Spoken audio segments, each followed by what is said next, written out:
Sweet. Yes, we are. We are now live. We're going to be Okay. starting in a couple minutes, but Dan Hinz Yeah. is here with me today. Hi, Dan. Hey, Steve. Where are you hailing from? I am in Panama City Beach, Florida. Horrible, Yeah, it's horrible, terrible. horrible. It is hot. I mean, if you've never lived in Florida before, it's just hot for much longer parts of the season. And you obviously have the humidity. Yep. And hurricane season, there's already storms hopping up in the Atlantic, so got to keep my eye on the weather all day, every day. Okay, but we're safe today. The live stream won't be Oh yeah, interrupted by a tidal wave surge or. no, nothing like that. Maybe like a random thunderstorm will pop up, but Well, we'll be heck, all we right. we get those every day at 3 o'clock for some reason. Yeah, Okay. yeah. Because you're in Colorado now. Yeah, but for some Yeah, reason it's always like right at 3 o'clock. The clouds come in and boom. Anyway, we're yeah. just talking about the weather here. VA Help is waiting patiently. Thank you, VA Help. I don't know who you are exactly, VA Help. I don't know that name brand, but it's kind of a generic name, so I might be confusing it with other people. So I'm just going to say I don't know who that is yet. But if you want to put your name in the chat, go right ahead. We appreciate VA Help being here. What's going to happen here is at the top of the hour, which is just about 3.5 minutes away, I'll introduce Dan officially as our featured guest. We're going to do an AMA about video editing. Now, it doesn't have to be, my audience is primarily in the podcasting space. It doesn't necessarily have to be about podcast video editing. It could be about your specialty, Dan, which is YouTube editing. Mm-hmm. Yeah. And there's a different animal. YouTube is a different animal. Yeah. So we can go into that. There's some big news in the horizon for podcasting, though, that I don't know if you've heard about that. I'll talk very briefly about it. Yes, I want to hear it. About Riverside. Have you heard about Riverside? I am in like a Facebook group for Riverside, and I keep seeing some things starting to pop up, and I'm like, wow, they've come a long way since I even tried to test them out years ago. Yeah. Well, not only is it a excellent audio video recording solution, they introduced editing features inside and AI editing features inside. So the camera switching, filler word removal, space removal, all that stuff. A lot of good things there. This week they announced that they're going to be hosting files. Yes, I did see podcasts. That. Yeah. Via RSS. And here's the kicker. It's included in the Pro, Live, and Business plans, which is like $30 a month or higher. Yeah. Wow. So if I'm already using Riverside and I can submit my show via RSS, my video podcast, not that I'm doing it here, that's huge for this space because video podcasting, not just putting a video on YouTube, video podcasting is expensive or limiting. Like Podbean, you could upload to a certain number of gigabytes per month, and they're going to put a watermark on your video. Okay. But it gets it out there in Apple and all the other places. And of course, you can upload it to YouTube. And of course, you can upload it to Spotify. Riverside, true RSS. $30 a month? Wow. Yeah. And it comes up with all the editing tools and the AI tools that come along with the editing. And yeah, it's like they're shooting for the moon. Yeah, it's a game changer. Yeah. Now, I'm still not going to recommend it as a solution for my clients. Sure. Even if they're doing video, because, well, there's other reasons that I'm not going to go into it. But that's just huge, huge news in the space, in my mind. Because there's been all this back and forth about, well, if you put a video on YouTube, it's not a podcast. Well, if it's based on the podcast, but then it has to be more than just on YouTube. That's been my problem. Anyway.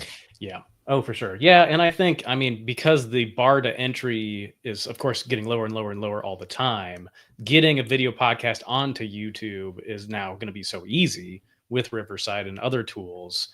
As a video editor myself, I'm trying to look at like, okay, well, what is the differentiating factor? Like what makes a podcast stand out and get more views on YouTube as opposed to just getting it up there?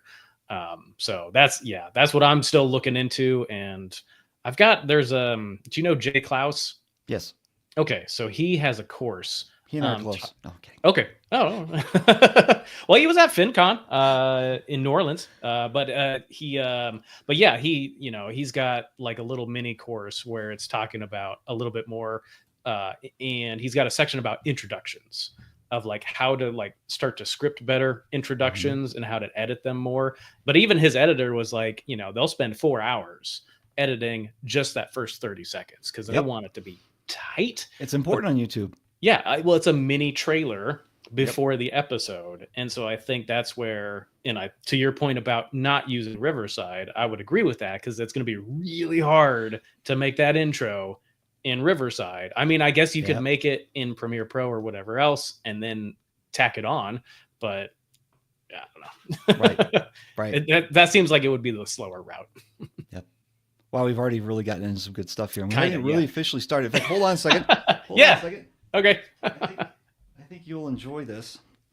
All right, we're going to get ready to start here, folks. So thanks for joining us on this live stream. I'm going to introduce Dan in just about 3, 2, 1.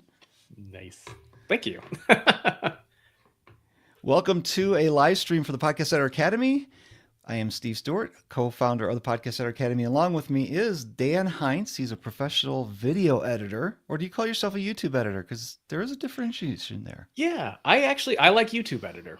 Yeah, because you know what it needs versus if you're doing video or documentaries. Yes, exactly. I'm not doing your wedding video. Or wedding videos. Exactly. You've got over 1,200 videos you've edited for clients with over 300, is it 300 million views? 300 million views. Yep. And that just ticked over that number last week, I think you said. Yeah. How's that feel? Feels great. Yeah. There's there's a website, YT Jobs, that tracks all that for me. And, before I had the profile on that website, I had no idea how many it was. And one Christmas, I just sat at home and I got nothing else to do. And I typed in all the links to all the videos of all the things that I've edited. And just that day it was 200 million. And it's just grown from there. Wow. Yeah. So you have some experience that people here can draw upon. And what we're going to do is ask people in the chat who are watching this on YouTube to type in questions for Dan. We do have a couple of them already here to prime the pump that I'll just go ahead and pose to Dan. But if you have any questions about video editing, and I think you'll get some ideas from just the first couple that we ask here, please put them in the chat. We want to put them up on the screen for you. All right, Dan, you ready? Yeah, let's go. I'm really hoping there's a curveball in here for you. Yeah, actually, that would be fun. I would enjoy that. I'm I have stuff prepared, but wherever this conversation goes. Yeah. This first one, I think, is a really good one. Katie McMurran asks, I'm curious about the trick of zooming in and out on the subject on jump cuts. Yes. If that makes sense. Yes. Absolutely. I don't know really what the question is. She says, curious. Explain what she means. Sure. All right. Well, let me try to share my screen here in my slides. So share screen.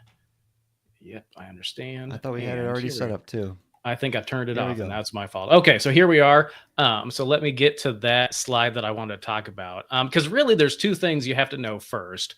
One is called the rule of thirds. And so if you've ever taken a photography course or maybe an intro video course, the rule of thirds is you want to divide the screen into thirds. So the upper right picture there, you've got those 9 squares, right? And so for the most time, you want to put important things on the intersections of those lines. So you've got the line, you got the eyes, and you got the hand in 2 corners.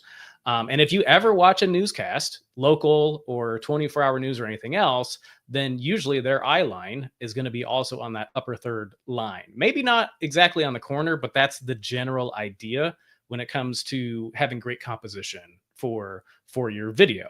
And so in order to do the jump cuts, actually, let me go to this, especially when it comes to video podcasting. Here, the top example is one I don't particularly like because you've got their eye line, Rich on the far, the upper left.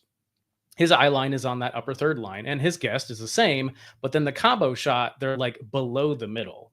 And so that ends up looking kind of weird.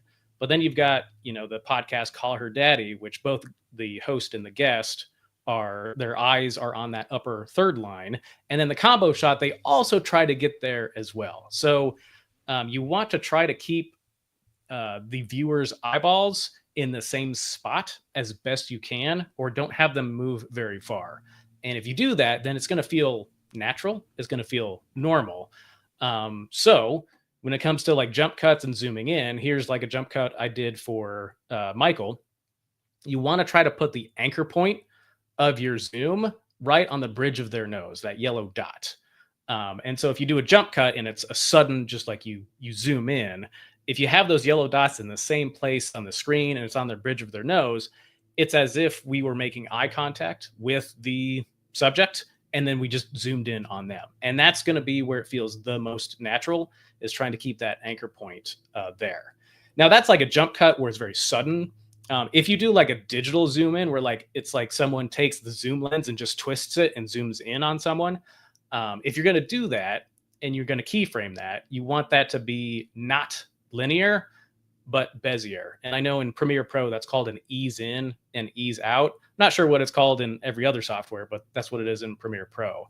And that's going to feel more natural as well, because the linear will feel sudden. It will feel jarring because it's just going to start and it's going to stop, which in the world of humans and just reality, that's not really how things happen. It's either they accelerate up and accelerate down, or it's more smooth. So yeah. So when it comes to jump cuts and trying to make it look okay, look good, that anchor point for the zoom in, that's going to be the best thing. And if you can have their eye line on that upper third, that's going to be even better, because that's where almost all films and all movies and all TV, those are the rules that they follow. Explain the Bezier again. What does that really mean? Sure. So in video editing, you have keyframes where it's like, oh, I want the zoom of. Maybe you have to start with explaining keyframes. Probably. Thank you, Steve. I appreciate that. Start there, because actually that's something I need to hear an actual definition of. Okay. So, gosh, it's been a while since I've had to actually define a keyframe. So, when you're editing video and you want something to change, so rather than it being sudden, you can have it be gradual. So let's say my frame right here is 100%, and then you want to zoom in on me to like 150%, right? So then there's a transition period where I get closer and closer and closer and closer and closer. And so what you can do is you can set a keyframe and just say, okay, at this moment, I want it to be 100. And at this moment, I want it to be 150. And between, like, say this is at 1 second and this is at 2 seconds, over that 1 second period, we're just going to zoom in on Dan. I should probably look into the camera rather than myself. But anyway, so the Bezier, or the keyframe, by default, it's going to be linear, where it's just like, here's 100, here's a 50, and it's going to go 110, 120, 130, 140, 150. And so it's going to just like start and stop. And it's going to look really weird. But then the Bezier is basically you're turning that straight line into a curve, where it's going to ramp into it and get faster and then slow down. Okay. And so that's where, so the Bezier in Premiere Pro, it's called ease in and ease out. It's going to look like someone taking an actual person, just taking and like starting the zoom and then stopping, which is how most natural things happen. Like a ball doesn't just start and like hit the ground and stop. It bounces, and there's acceleration and gravity and all that other stuff. So the keyframe, that's how you animate in video. And instead of being linear, if you be it Bezier, it's going to just feel better. It's going to feel more natural. It's going to look better. Excellent. And that's this red line, curvy line you're talking about. Yes. You want I wish I found a graphic that had the color switch, because you want the Bezier, which is red, and you don't want the linear, which is green. Cool. Yeah. Okay. All right. Did we completely answer Katie's concern? Let's see. Curious of the trick of zooming in, zooming out? Yeah. So I think that's what she means by the trick, is like, how do you make that look good and not look terrible? Those are the two things you can do, is to put that anchor point at the bridge of someone's nose, especially if it's going to be a sudden cut. If you're going to do the Bezier, if you're going to keyframe it, you still want the anchor point in the same point, but then it's going to look a lot better. Now, the only trouble with a jump cut is if someone's hands are here and then you jump cut and they're here, there's not really anything you can do about that. Like, that's just, maybe that's where you want to hide the jump cut. So, and how would you hide the jump cut? Yeah, great question. Okay, well, let me go to that slide.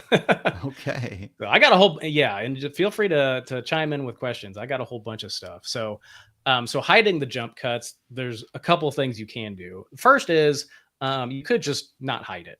I just watched a video today from a YouTuber, Cleo Abram. She's a wonderful science educator. I love her videos. And I caught many jump cuts while she was interviewing these physics experts, and she was talking about gravity. And it was fine because of the story and the way things are happening. And because it's YouTube, like it just like sometimes jump cuts are just fine. Like I think the audience doesn't really have a problem with it. But at the end of the day, that depends on you as yourself. If you're the director of this film and this podcast, or if you're working for someone else, it's going to depend on how they feel about jump cuts. And then also, I guess another way to hide a jump cut is just not to have one at all. I think some people can get very hung up in ums and ahs and filler words.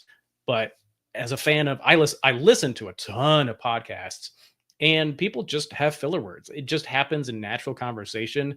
And I think my favorite podcasts ever feel like I'm the fly on the wall of a conversation. And filler words can be a natural thing for conversation. So sometimes the answer is like, if the jump cut is not going to look good and you can't cover it up and you can't do anything else, maybe you just keep it. Like, don't cut out that word. Don't actually have a jump cut. That could be an option. But then, of course, there's also switching to a different angle.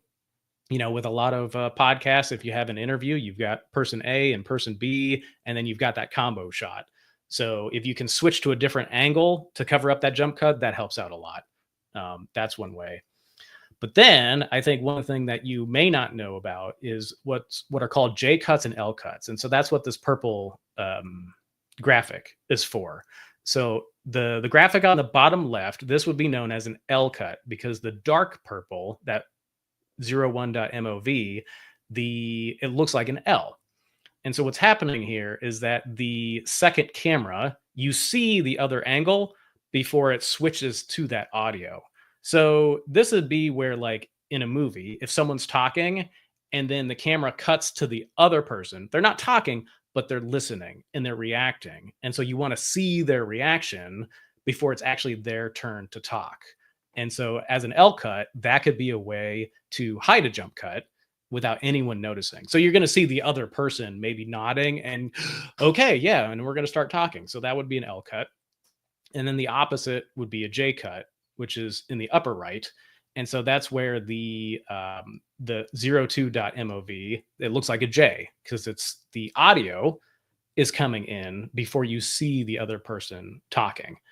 And so this would work. Really, this would only work with like camera A and camera B and not the combo shot, because then if you go to the combo shot, the words and the audio and the mouth moving is not going to match. But that could be one way to hide a jump cut. And then beyond that, it's really, you literally just cover it up with something else. So I will call something else, we'll just call it B-roll. It could be something that, they've shot themselves. It could be some stock footage where they're talking about playing with their kids in the backyard. So you just have video of some kids playing in the backyard with some parents. That could be AI. It could be stock footage. You could do screenshots. So if they're like talking about a certain website, then you see that website and you get to see what they're talking about. Could be a screen recording. So like if they're talking about a movie or a TV show and you want to just show a clip, but not hear anything, just show a little bit of that TV show, and you're screen recording that off of YouTube, like that could be a thing. And then, but also then there's graphics or a title card. So I think a lot of jump cuts would probably happen between conversations. Like, okay, we're done talking about this, and now we're going to have some awkward silence, and we're going to start talking about this other thing. And maybe you cut out that awkward silence, and to cover up that jump cut, you could just put on a title card to say, like, here's the next question, or here's the next topic. And it's a visual representation to the audience that, hey, we're moving on to this new thing, and you get to cover up a jump cut. But also you have graphics. So especially if it's like a personal finance podcast, or you're talking about economics, or anything that you would want to have a visual to show rather than tell, then you could cover it up with graphics. And that's basically every way to hide a jump cut that I can think of. There's probably others out there, but these are the go-to things for me whenever I'm trying to figure out, like, okay, how do I not show this to the audience? Yeah, and I find most of the time the reason we're doing a cut is because of the audio. whether Yeah. it's we're Mhm. trying to hide a crutch, a mistake, what I call crap, crutches, repeats, accidents, or pregnant pauses. Yes. We got those crutches, repeats, accident. We got to take it out. We want to make the video look like it's highly produced. We want to get rid of that gap Hmm. for video, Yeah. and that's where the jump cut comes in. All right, we've got a couple Yeah. questions in the chat. Let me bring Oh, on wonderful. John Gay's question first, and VA help. I promise I'm getting yours. Hey, Dan and Steve, I use Adobe Premiere. I struggle when I have a bright spot or glare from a window, like my bald head. How is it possible to lighten or darken spots? Masks. Yes. Yeah. Yeah. So a mask would work. And in Premiere Pro, you can create a mask, and then there's a little button. I wish I had Premiere Pro open to show you. That would take a while. But then once you create the mask, if you push this little play button, it will follow your head if you start to move around.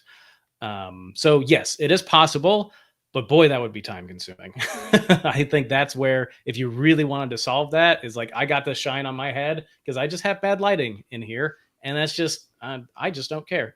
But if I did care, then I would not use these overhead lights to light me. I would get nice, diffused lighting and put Yeah. like shades over this window over here. So you can try to do that, but the best solution is to get a curtain and diffuse that light before you start recording Now, in the end. now is a mask, is that like an overlay? Yes, thank you for asking. So a mask is you basically, what you could do is, like, let's say I want to darken just this spot in my forehead. So I could put on what's called an adjustment layer, and whatever you do to that adjustment layer affects the video underneath it. And so I could draw a box around my forehead, and then darken that to where I would like, and then it would just darken that rectangle. It would look kind of weird. This is a Doesn't terrible that darken example. the rest as well? It doesn't. No. So that's what a Oh, mask is it interesting. masks. So like a mask only covers someone's face, not the whole costume. And so a mask is like, I want to do something to this area. Could be the whole picture, could be a little section of it. So, for example, like if I was going to get in trouble with all these logos above me, like I could put a blur just over the Kansas City or the Iowa State, and just that spot and nothing else. Now, if I move my head over here, then all of a sudden this would get blurred. So it would affect just that spot. But yes, you can mask out things in that regard. Okay. The only downside is that if you have to do that for like a half an hour podcast, that's very tedious and time consuming. And my suggestion is, if you want to spend time and money fixing it, I would fix your lighting, not spend all that time and energy masking it out, because that's a long time for not a lot of gain, I would say. Yeah. I myself have to spend more time on getting this room set up. It's been a year. I should have my t-shirt wall up and I don't yet. Yeah. But John says, thank you. Mark understands John's problem with The shininess. Yeah. We've got more questions already queued up, but let me go to VA help. Yeah. Wants to know how to speed up the video playback. I'm Sure. guessing that's or not DAW dependent, NLE dependent. Yes. Software Yeah. dependent. I mean, the phrase would be called time ramping, is Time like the ramping. phrase you would want to look for. And so like in Premiere Pro, I know you can, it's for a Mac, it's Command R. If you've clicked on a video and you do Command R, it pops up the time ramping, the time adjustments, and you could put in, like, instead of 100%, you just put in 200%, and then the video goes twice as fast. But also, coming back to keyframes, is you can like get into going faster and then slow it back down. So you can keyframe that, where you're like, oh, here I want the speed of the video to be 100, and then I want you to get faster and faster and faster up to 200, and do that for a while, and then come back to 100%. And so you can keyframe that as well. So if you want to like start making a dish in like a cooking video, but then like speed through it, but then once that step of the process is done, like chopping an onion, it's like, oh, I'm going to start chopping, chop, chop, chop, chop, chop, chop, chop, chop, chop, chop, chop, chop, chop, chop, chop, and then you're back to 100%. So you could keyframe the speed ramp as well. Now, is that only while you're going through the post-production, or is that going to then translate into the final product where the actual video becomes that, that speed? Both. Because essentially, Okay. if you see it happening in your video editing program and you hit render, that's how it's going to come out as well. So then if you're just doing it for getting through faster, Oh, if you're just then watching it. well, I don't know if that's the question or not. Okay. I'm Yeah. coming at it from both ways because, for Okay. example, Yeah. I edit with Audacity. There's a Hmm. play at speed option. Yeah. I'm playing things at 1.5 speed most of the time until I Hmm. get to an edit and I stop and make the edit and then I go through because there's not as many edits as, all the time. Sure. But when I export it, it's normal speed. Mm-hmm. Is Yeah. that what we're talking about here? Or is the Yeah. So keyframing thing you're talking about is it's going to be exported out and it's going to change the speed of the video? yeah. So I guess what I was talking about was the actual editing. So like the art of editing, like I want the viewer to see this happen, Yeah. to make it fun. But if you're just like reviewing footage, if you're just watching footage and it's like, I just need to not watch this conversation again, like I'm looking for a specific Yeah. You don't need a part. one Yeah, type of you can. Yeah, you can speed up. In most software, the J, K, and L keys, J, K, and L. So the J would be like back reverse. If you hit it again, it'll be reverse double. You hit it again, it'll be reversed 4 times.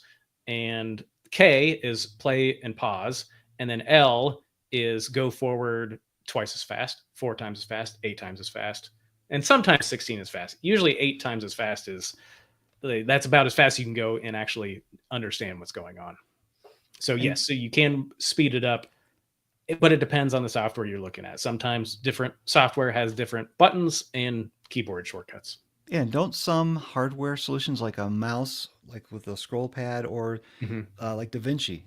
Yeah, DaVinci has keyboards, or not keyboards, but controllers that have these dials that you can use to yeah, speed up. You're kind of scrolling through instead of speeding up playback. yeah. Actually, if you can you go to my slides again? Yes, I'm sorry. Okay, so this is one of the questions was like how to edit faster. And so I did want to highlight some. So let's talk about just equipment because that's we're kind of on this right now. So that mouse here, this is the Logitech MX Master 3. This is what I have. The 4, this is like a leaked photo, so apparently it's going to come out someday. But the 3 is fantastic. So you've got the left and right, you've got the scroll wheel, there's this button kind of in the upper middle, and then you've got like another scroll wheel on your thumb as well, and then there's 2 buttons under that second scroll wheel as well. So that is how I can like speed through and look through and move my playhead in the editing program really really fast. So that's one way to do it. Now Logitech did come out with this creative console. I was able to get it for like $20 because they gave me 3 months of Adobe for free. So for me, it was only $20 to try. I don't particularly like this. Like I have such a fancy mouse and I have so many keyboard shortcuts to make me so fast that these two things didn't really help me. But you've also got 2 giant scroll wheels on that console, which you could get through things really, really fast if you just need to move your playhead left and right. And then that console, all those buttons are custom. So depending on what program you're in, they change and do different things. So, which is really cool. I haven't needed it yet, but it was fun to try. I've always wanted to use one of those. It just I haven't found the need.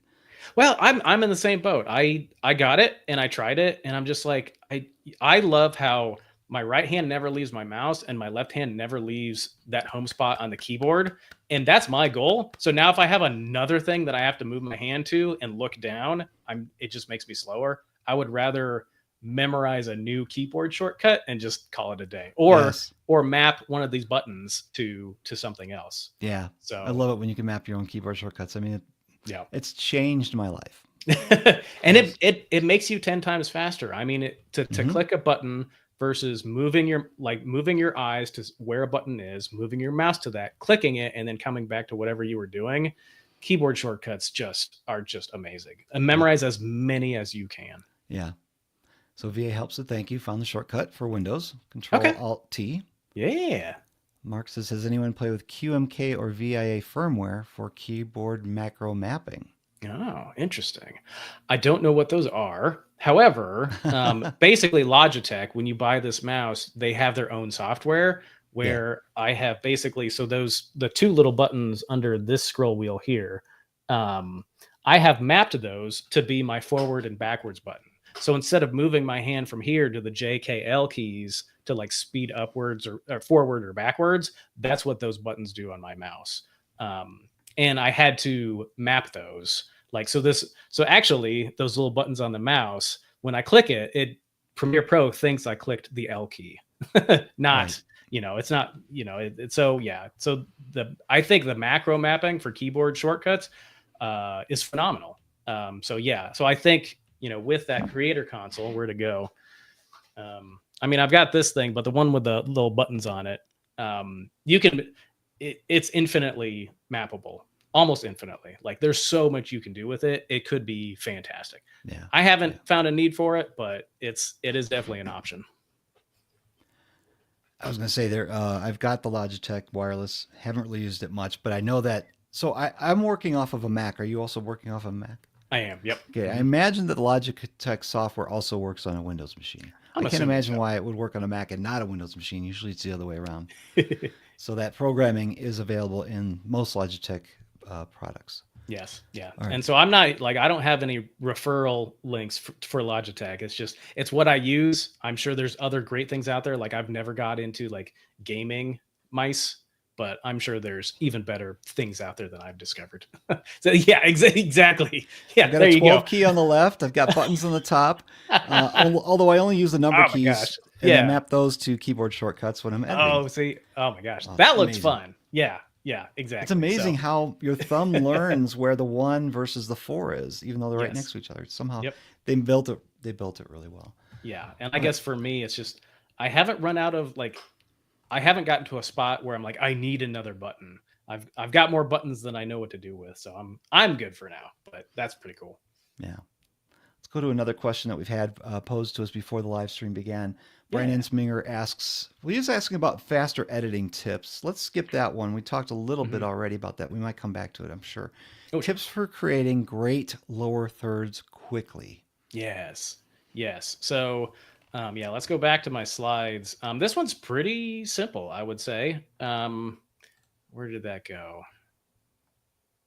Workflow. Where did I put that? Yeah, there we go. So part of editing faster too, I would say that probably the easiest thing you can do is to find motion plugins or presets.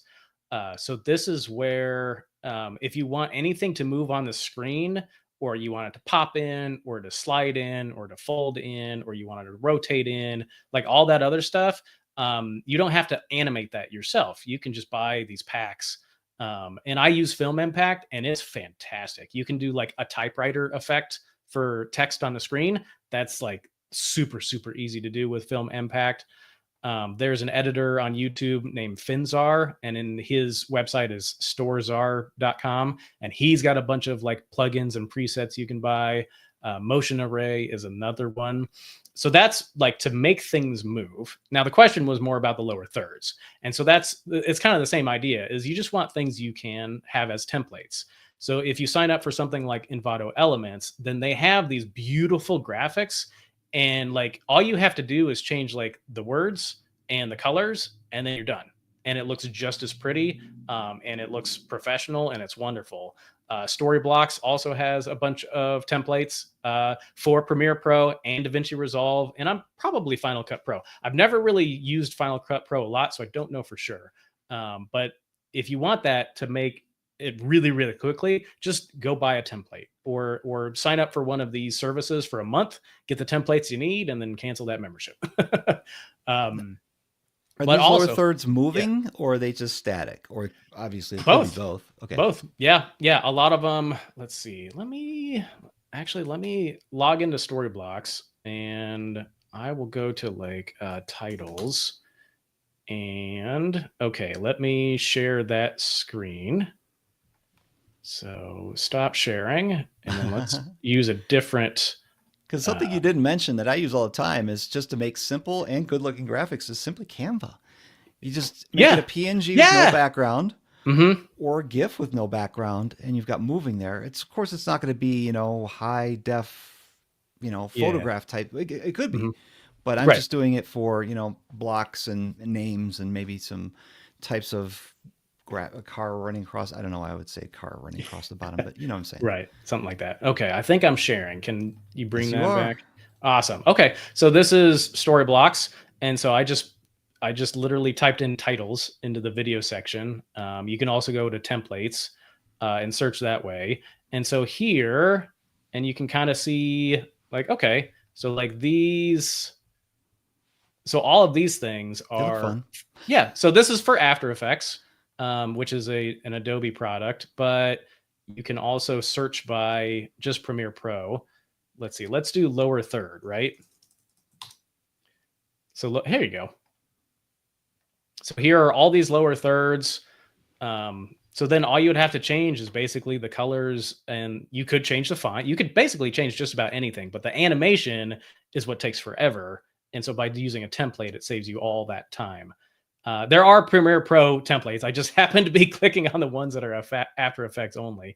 But then, so that would be the fastest, easiest way to get like a lower thirds really, really quickly and to be beautiful. And so you just go and pick your style.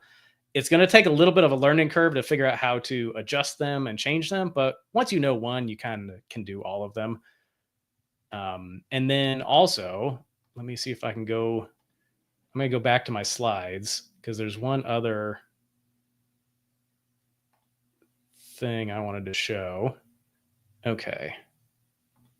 There we go. So then the final thing would also, to save you time, is mostly for all my clients, I will have like a common elements project where if I've made a lower third graphic for them, I save it in that project. So every other new video and every project that I make, I can just copy and paste. Or if they have a guest, I copy and paste and make the one for the guest, and I have it for the future. So that makes things a lot faster too. So that way you're not making that lower third graphic every time. You make it once, and then you copy and paste it in the future. I can't hear you, Steve. That's because I was muted. Oh, there It we has go. to happen at least once during a live stream. Well, that's what makes it live, and that's what makes it fun. Yeah. Matthew Bliss had a great question. Mhm. I don't think we have a demonstration for this, or maybe you do, but he says, how much do you use camera cuts for interviews? Mm. Is it dependent on the genre, attempts to keep attention? You're not just having the side by side, the whole the whole thing. Yeah. So yes, how much do you use camera cuts for interviews? Yeah, that is a really good question, and that's more of a theory type of thing. So yeah, I don't have an example per se, but I think, well, actually, I do a little bit. So let's go back to my slides, and then so there's a book from an editor, Walter Murch, and he did The Godfather 2. He was the editor for Francis Ford Coppola, and they worked together a lot. And in the book, he said this is how he kind of breaks down whether to make a cut or not. And 51% of the time is for emotion. So photographers, they play with light.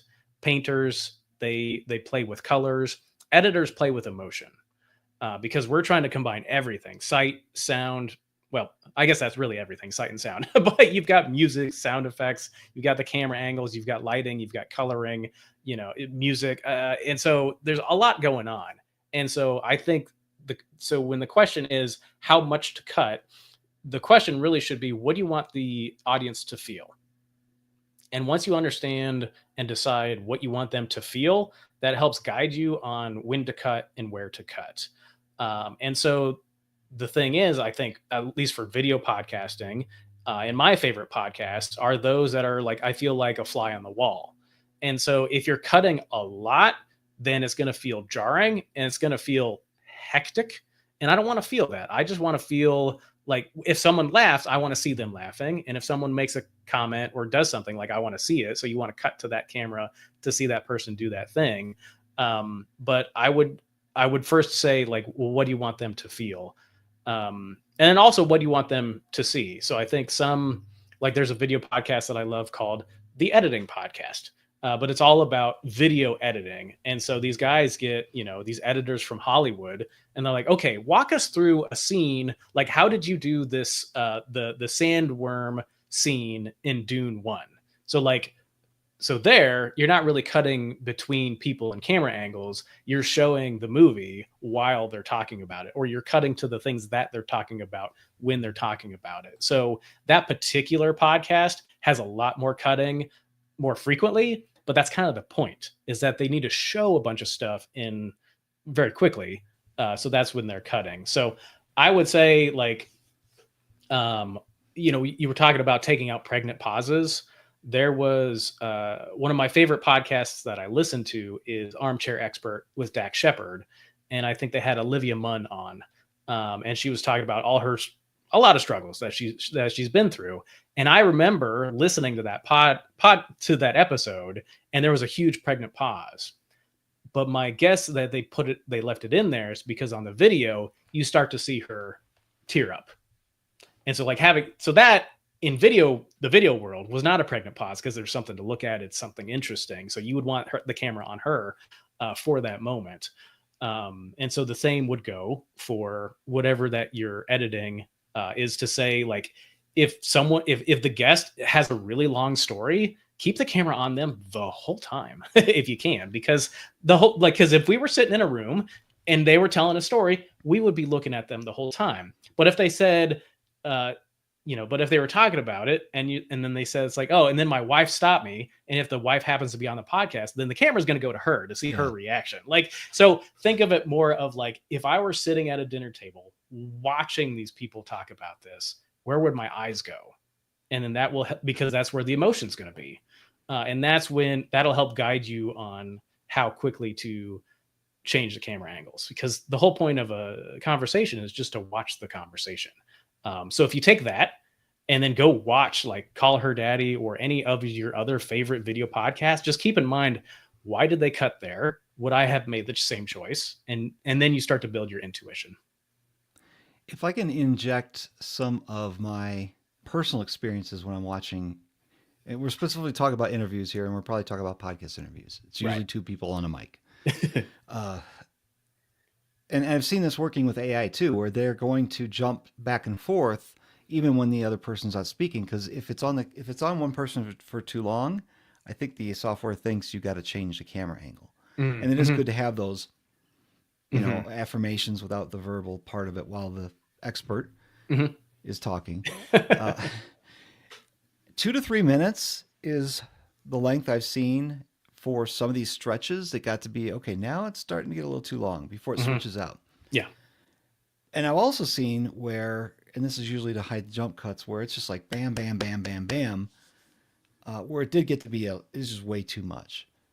So I don't know. Like you said, it's just it's every answer in podcasting. The answer is it depends. It does, unfortunately. So yeah, so I think the question asked, like, does it depend on the genre? I'm like, yeah, it does. I mean, I think, if it were a TikTok, if you only got 60 seconds, you want that be flipping every almost second. Yeah, you got it like, you want it to be faster, but that's the attention span of watching TikToks, and just, it is what it is. But if it's a long form, like if someone's sitting down with dinner and they're like going to watch this podcast episode, like that's going to be their TV for the evening, I'd say, and you want them to feel chill and you want it to feel just like inviting, then slower, less frequent cuts, slowing down that pace, the rhythm of it, I think is a great choice. So it depends. Yeah, it depends. Yeah.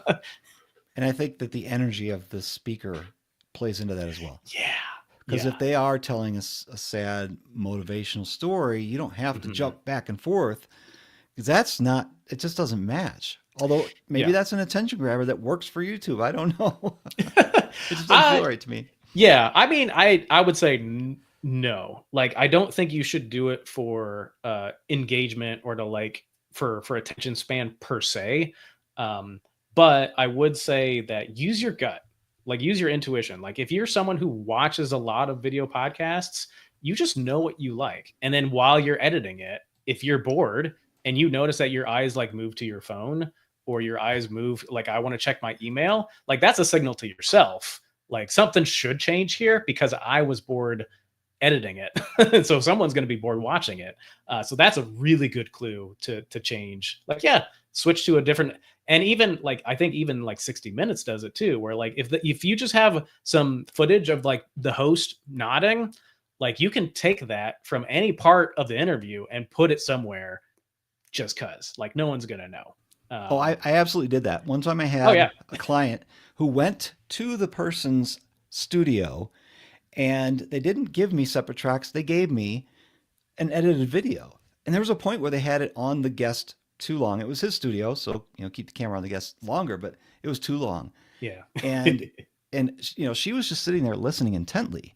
Mm-hmm. So I had to find a point where she was nodding or doing something and just throw it on there for like 2 seconds. That's all it took. 2 seconds to break the monotony. Mm-hmm. And I don't know why that just made all the difference in the world. Well, and that goes back to like if you're sitting at a dinner table, like if you're going to sit there and stare at someone and make eye contact for 5 minutes straight, it starts to get creepy. So at some point you're going to like take a drink of water, or you're going to maybe not check your watch. That would be rude, but like you're going to look at someone else. So again, I think it comes down to gut intuition, where there is no right answer. It's like you as the editor and the artist, what do you feel would be the best choice at that moment when you start to feel bored? Got another question queued up here for a second, but let me invite the people in the chat. If you got any questions for Dan, ask them now. I was going to try and make this 45 minutes. I think we're going to go a full hour here. Okay. We're probably going to go a full hour here. I got the time. Yeah. Okay, cool. So here's the question. While people are typing in their questions for the next one, I'm going to give you Josh Reed's question. Do you ever edit cross-platform? Example, parts in a service like Riverside, parts in an LE like Premiere or Logic. No, Final Cut or DaVinci. Yeah. Sometimes. I mean, I don't do a whole lot of video podcasting, so I haven't played with Riverside's editing, but I did look it up. You can export what's called an XML file. And so like all the cuts that you've made in Riverside or Riverside AI has made for you, you can then take that and then you can put it into Premiere and all those edits are already done for you. And so I think that would be pretty handy. It's like, because getting from nothing to a rough cut is minutes or less. So that's really, really handy. And I do that. So most of my clients are educators. So they'll write a script, they'll sit in their office or wherever, and they film that script, and then they hand it to me. And then I use what's known as Gling. Here, I'll type it in the chat because it's like bling, but with a G, Gling. And so what it does is it automatically takes out the bad takes and keeps the good takes, and then cuts out any half sentences. And so it like kind of edits it for me, the rough cut. And I go through and I double check everything. But then once that's done, I export that XML file into Premiere. And so that rough cut is just done for me in minutes. And so I guess I don't really try to like edit on DaVinci Resolve and then edit it in Premiere Pro. Like I have one software, Premiere Pro, where I try to do 90% of it. But if there's a tool that like, oh, this tool does it way better and faster than Premiere, and I can just import it, that's what I do. But I usually have like a home or a hub. And I started my career on DaVinci Resolve. So I think DaVinci Resolve is great. I just switched to Premiere Pro because when I made that switch, DaVinci's audio filters were terrible. They've probably gotten better since then, but they were terrible. So I switched to Adobe stuff. And so, yeah, so I try not to switch, because the other problem is that if you don't have all of your keyboard shortcuts perfectly the same, it gets really confusing really fast. And if you've ever had to like edit on one software and then move to a different software, it's like cooking in someone else's kitchen. Like I know how to cook, but I don't know where anything is. And it can get really frustrating. So I try not to go back and forth between different editing programs. But if you got a tool that's awesome at this one thing, have it do that one thing, bring it in and finish the job. I can absolutely see where if it's recorded in Squadcast or Rooms, which is the script product, or recorded in Riverside, and you have the editing tools there, that you then take it and polish it up somewhere else with other visuals and things like that maybe you can't get or do with inside those two platforms. But I can't see going from Final Cut to Premiere unless it's those After Effects type things. Yeah, I would. Yeah. And I mean, that can still happen. I mean, like I said, back in the day, like DaVinci Resolve, their audio filters were awful. So I was exporting the audio into Adobe Audition, making it sound better and bringing it back. And so that's why I just like, well, if I'm doing this, why don't I just, and everybody wants an editor on Premiere usually. However, that was years ago. Now DaVinci Resolve just keeps getting better and better. And everyone's like, why aren't you going back to DaVinci? I'm like, I don't know. I'm just stuck. Like it's, Yep. You turned me on to it. It's my kitchen. Yeah. All right. Let me quickly note, if anybody is interested in going to VidFest in Atlanta, Mark Deal has a pass, a complimentary pass. So if you want to reach out to Mark Deal, you can find him Mark at podatl.com. Mark at symbol pod as in podcast. ATL is in Atlanta because that's where it is. It's in Atlanta. Sounds like a good one. Are you going there, Dan? I am not. I need to consider it for next year, though. I just because I've got FinCon coming up in next month, and then October will be Vid Summit, and then there's these YouTubers, Colin and Samir. They're really, really smart, and they talk about. They're hosting an event in New York. It's a one-day thing, and I've applied for it, and so if I get that, that's September 4th. So my travel money is kind of tied up this year. Yeah. All right. One more question I think we can get in here, and let me make sure there's no other questions, or just use PA member support. That's right. If you go to podcasteditoracademy.com, if you want this free pass, go to podcasteditoracademy.com, and there's a way to contact us through there, and that way Mark will get you connected, and he'll have your information that way too, then how he can reach back to you. All right, going back to Urish's question, how to remove dog. You were talking about audio. How to remove dog barks or phone ringing without affecting the speech. I'll be honest, I don't know that there is a way. Because I guess in Premiere Pro, there's the denoise filter where you can try to take out background noise, and I'm sure there's some AI tools that can help with that. But the microphone picks up what it picks up, and that data is the data, and that can be tough. Honestly, I was going to kick this question back to you, Steve. In your years of experience, do you know of anything? Because then I want to know. Well, I'm going to come from the audio side. It's not going to be something that's in a video. Well, no, it is in a video editor. I mean, you've got Adobe has Adobe Podcast, which is a suite of tools, and they've got the Adobe Enhance feature, which is kind of like AI rebuilding the voice. But it could affect the speech. Descript has Studio Sound, also can affect the speech. I've got a desktop app that uses AI to rebuild the speech, just like those tools I mentioned, called Hush. And it's like an $80 app, one time only. Amazing. And it does a good job of recreating the voice and leaving out some of the crap. It's funny though, I've got like one client, I could try it on Adobe Enhance, I could try it on Descript Studio Sound, these AI tools that rebuild the voice, but it doesn't sound as good as when I put it into this Hush app. But other people I'll put into this Hush app, and it don't sound as good as if I put it into Descript Studio Sound. Or it's weird how they're all different, and you just have to do a trial and error until you figure it out. And if it's a guest who's on one time only, it's really not worth the time. Yeah. I think if it's a consistent issue, then I think it is what it is. Because you look at movies, they have sound stages where everything is blocked off, and they yell quiet on the set, and then like rolling, and so everyone knows to shut up.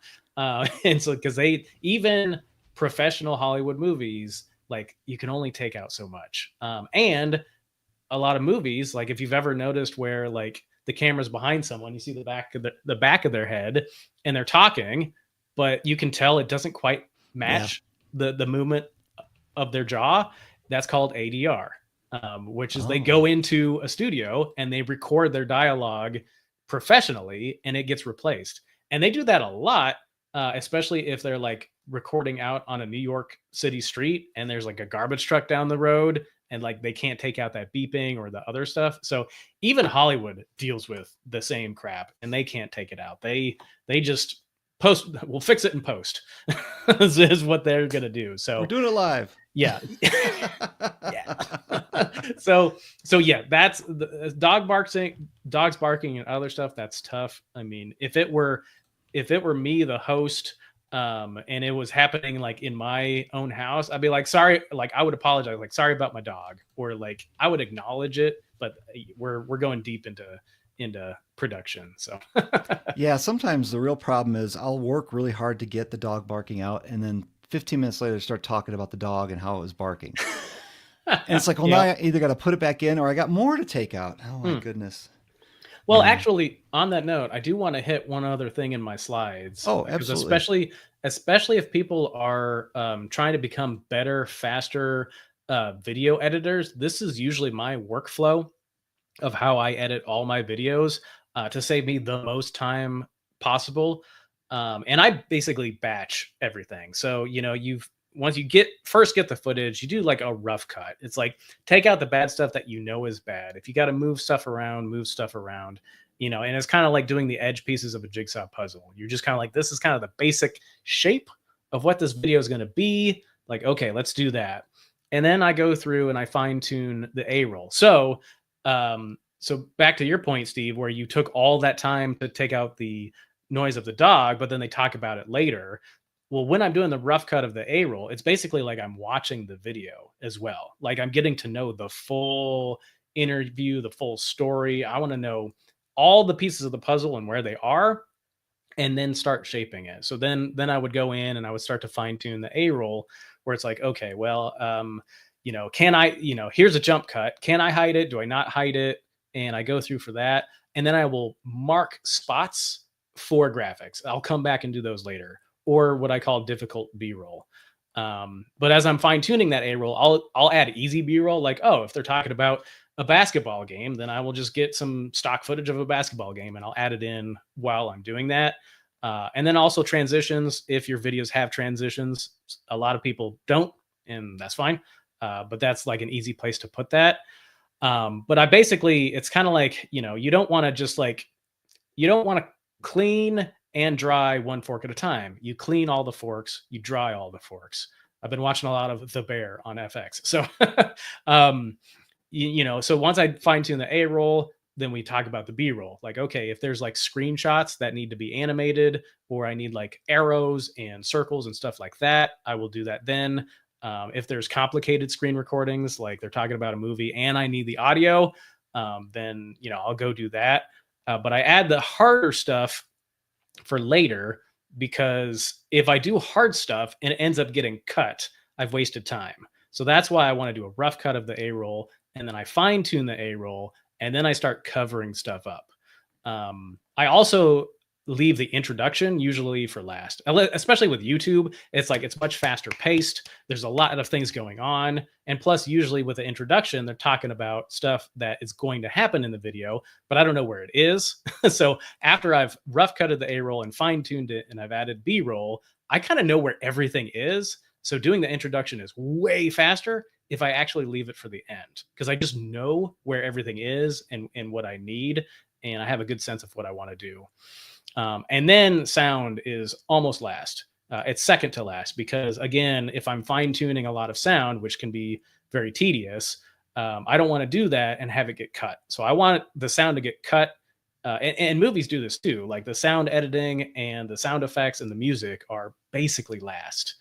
And then finally captions. And captions, because they're graphics and they're tedious and you got to check grammar and spelling and all that stuff, I definitely save that for last, because I want all the words to be where they need to be and then do the captions. And so, yeah, this is my general workflow of just how to try to get videos done faster, but also high quality as well. All right, here's a question for you then. Yeah. In podcasting, for the audio podcast, most people say it takes 3 to 4 times the length of the audio to edit and produce. Mm-hmm. What about videos for you? How long does it take you to produce? Mm. I don't know, 30-minute videos? Is that what you're getting? Are you getting 10 minutes? Yeah. Or are you taking an hour-long video and cutting it down to 10 minutes? Yeah, it depends on the client and depends on how many graphics they're adding. But like a general talking head video that's 10 minutes long with no music, no sound effects, and like kind of basic graphics. I mean, like I'm at like 3 hours to get all of that done. For 10 minutes. Yeah, for a 10-minute video. But I mean, but it's also, I've also produced a 2-hour video in 3 hours, because it was basically just a screen share of walking through some software. So I had to basically just cut the bad stuff out. add like some title cards, and then that was it. So it all depends on what the final product is. Like, where is A, what am I starting with, and B, what am I finishing with, and like how much do I got to do in the middle? Because I've also done a 20-minute video that took me 20 hours. Yeah. So, and that was just super complicated. Yeah. Excuse me, I'm gonna have to sneeze for some reason. Yeah. Make sure we edit this out. Okay. But yeah, it's I guess there's no hard and fast rule. It depends on the pacing. So I guess when I'm talking to clients and I'm trying to quote them on like a call as a price for their videos and stuff, I'm really diving into like, well, do you want music? How much music? Do you want sound? Do you want a lot of sound effects or just a couple things here and there? And I try to gauge like the amount of work that's going to go into it. And I can usually have like, oh, that's going to take me 4 hours, and I can quote a price. But I've done enough like hard videos, and I've done enough easy videos where I just kind of have that intuition wise. So it all depends. Yeah, in the world of video, it gets 10 times more complicated. Just about. Yeah. Yeah. 10x. Hopefully you charge 10x more too. Probably not. So if anyone's interested, I'm open for business. I've got some assistant editors helping me out too. So, but yeah, it's as far as how long it's going to take, it all depends on the client. So I don't have standard prices. Let's get on the phone. Let's talk about what you want. Let's talk about your budget, and I figure it out. And most clients are a lot happier with that, because if they want like, oh, what is your charge per video, then they're trying to hire someone based on price, and I don't play with pricing. I'm a quality editor. Yeah. And boy, it could be a different world from one client to the other. Yeah. What they want. Yep. If you want to reach out to Dan, yeah. Dan wants to start training people on editing video, and it's not specific to a DAW, or I keep saying a DAW. DAW's audio. I mean, you're not teaching people how to use Descript. Correct. You're teaching people how to edit video. Yeah. Though you will be using tools specific to, I assume, Adobe products. Mm-hmm. Tell people what you're doing. Yeah. Basically, I see that there's a need now with so many podcasts becoming video podcasts, and what we've seen with Riverside and all the video editing tools that they're just given to people, that the need for audio editors to now become video editors essentially is big. Like, if you want to keep your job, like, learning to video edit is going to be a skill that you need to use. And so that's where, as far as like the strategy and the art of editing comes into play. But also I've seen, we were talking earlier about Jay Klaus. And you see some of these other bigger podcasts is that they will have like an intro. It's basically a trailer for the beginning of the episode, and like how to edit that, and how to try to script that, and try to make that as good as possible. Like, if you can add that tool to your tool belt, like, that's a thing that I think will eventually kind of set apart some video podcasts from others, because it's going to be really, really, really, really, really hard to do that in Riverside. But if you know how to use DaVinci Resolve or Premiere Pro or Final Cut Pro, I suppose Descript can probably do some stuff. I haven't played with Descript video editing much, but it's kind of like, but it's less about where the buttons are and what to click, and more about like, why am I going to click them? What am I going to choose? And then because you can Google how to do anything. If you need to know where the button is, just Google it. But let's talk about why you would use this type of music, or why you would make this cut, and all that type of stuff. So I'm willing to have some conversations about that and help out the best I can. Yeah. So reach out to Dan if you want to learn more specific. You want to get some one-on-one coaching with him.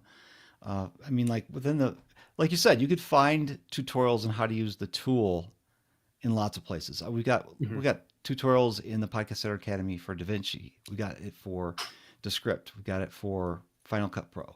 Mm-hmm. We've got it for all the DAWs. Not all of them, but a lot of the big ones. So that stuff is there. Mm-hmm. But to, like, when you're talking about the thirds, the quadrants, and I learned that maybe like 3 months ago, that when I was making a jump cut, or a cut, and it was they were here and then they were here. I was like, that does seem weird. I need to keep them on the eye level. Yeah. And if you put that anchor point right here, perfect. Yep. That was something I should have learned a long time ago. I didn't. So that was something that you brought up today that I thought was very valuable to the viewing audience. So reach out to Dan if you have any questions, or you want to reach out and get some coaching from him. Dan at DanHinz Hinz.video. Not Heinz as in ketchup. It's Hinz. It's like the ketchup, but without the inheritance. So I'm on my own. Oh, sorry. You've heard that joke so often that you've got the comeback. Well done. I'm ready to go. Well done. Well, thanks everybody for watching. Dan, thank you for being here. I'm going to put you in the back room, okay? Yeah, thanks for having me. I appreciate it. Folks, this has been a presentation by the Podcast Editor Academy. Why don't you sign up for the newsletter to keep in touch with all the things that we're doing? We've got courses coming out in the Podcast Editor Academy. We've got stuff we're doing in the club as well, which is the free Facebook group. But the newsletter kind of announces things that are happening in the industry. And of course, letting you know about things that are coming up, such as later this week, I'm going to send one final email out about the sessions at Podcast Movement that have to do with editing. So if you're an editor and you want to learn about editing stuff, these are the ones that most interest you as far as the sessions. But really, you're going to Podcast Movement so you can hang out with folks who are podcasters, and maybe you can find some relationships there. Or I'll be sharing the link to how you submit your session idea to speak at PodFest in January. So I've got those things coming out. You can also reach out to us. Mark Deal says he's got a deal for you if you want to go to VidFest in Atlanta in a couple of weeks. We can reach out to us there at podcasteditoracademy.com. Just hit that support button and reach out to us there. All kinds of things going on at the Podcast Editor Academy, which you can find at podcasteditoracademy.com. Also, tune into the Podcast Editors Mastermind Show. We just released an episode actually this morning with Heather Osgood. We're talking about podcast ads, how to work with an agency or to help your client by managing ads and sponsorships for yourself or by yourself. So check out the Podcast Editors Mastermind Show in any podcast app, and you can find the video version on YouTube. The video version is what I call Video Lite. That's a service that I provide where it's not expertly edited, but it's edited in a better way than people throwing up their live streams on from Zoom on YouTube like this one is. So, and of course, all the tools that you learned from Dan today, we can apply those tips as well. Find more at podcasteditoracademy.com. Thank you all for watching. I hope to see you soon.